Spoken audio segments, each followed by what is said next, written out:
Absolutely. So we'll take a look at some of the familiar faces in the mid-season draft. Now, you mentioned him before. So Bryn Teakle getting picked at North Melbourne. Yeah, so pick 15, which was their second selection. Thought he might have been taken by the Pies, but they opted for Smith instead. But I think deserving of another chance. Obviously trained with Collingwood earlier this year and came close to a list spot, but had a few games at Port Adelaide after being taken in the mid-season draft a couple of years ago. Good ruck forward option, which is pretty much what they an area on their list that they would like to fill up a little bit. Some support for Nick Larkin forward, but also Tristan Sherry in the ruck. And they'll lose Cal Coleman-Jones to a season-ending injury, which gets them that list spot to get Teakle in. So he's one that can have an instant impact for them, and certainly deserving of a spot on an AFL list. Yep. Absolutely. And there was also Ned Long, who might be a familiar name for... Yeah, ex-Hawk. I think he played a couple games, more as maybe a forward, but has certainly made a name for himself as a midfielder in Collingwood's VFL system this year. And, like Teakle did, he trained with the AFL squad for a large portion, pretty much all of the summer, and has even been doing a bit of training under Craig McRae during the home and away season, despite playing in the VFL, been a standout in their reserves, and can be pretty versatile as well. Like I said, play maybe a bit more forward, but also can probably play across halfback too.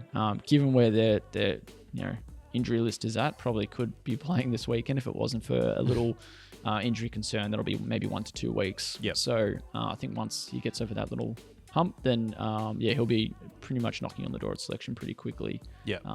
If the likes of Jordan De Goey and a few others are still sidelined, which they will be for at least a month. So there's it's a good pickup, another chance for Ned Long, and one that could be playing AFL footy again this year. Yeah, it'd be pretty cool to be playing.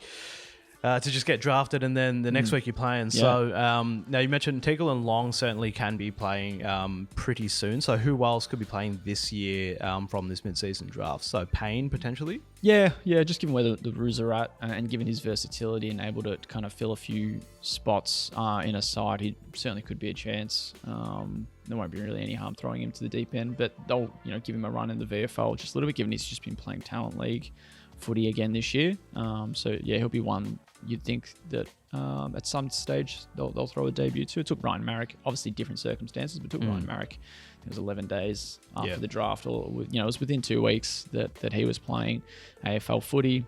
Jacob Blight, as we mentioned, one of the probably, or arguably the most ready-made one, and given Richmond facing similar injury issues to Collingwood and Carlton, that he could be one that certainly gets a chance, key defender, and throw him the keys to go up on some pretty decent players, and just see what he can do, given they haven't got too much to lose, I'd say, at this point of the season.